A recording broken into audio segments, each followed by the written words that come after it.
রাতে আমরা ইনশাআল্লাহ সেহরি খামো। কালকে আমাদের মুখে রোজা থাকবে। আসসালামু আলাইকুম। আর চলে আসলাম আমি হালাল আহমেদ রোহান। তো কালকে আমাদের রমজান, এমনকি কালকে আজকে রাতে আমরা সবাই সেহরি খামো।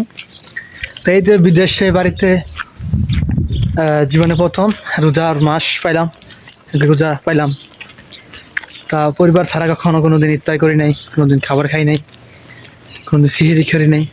আজকে নিজেকে নিজে অনেক একা মনে হইতেছে, কারণ এখানে কেউ নাই যে বাবা মা আত্মীয় স্বজন দাদির সাথে ইফতার ভাগাভাগি করে খাইতাম।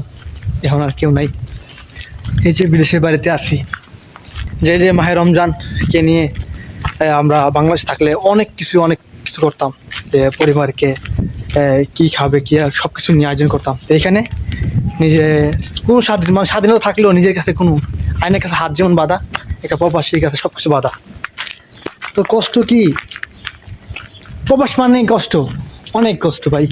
আজকে জুমা নামাজ পড়তে যাচ্ছি মসজিদে। তো আজকে রাতে আমরা ইনশাআল্লাহ সেহরি খামো। কালকে আমাদের মুখে রোজা থাকবে। বাংলাদেশ মনে হয় এর পরের দিন 2 তারিখ মুখে রোজা থাকবে। সবাই আমাদের প্রবাসীর জন্য দোয়া করবেন। সবাই ভালো থাকবেন, সুস্থ থাকবেন। খুদা হাফেজ।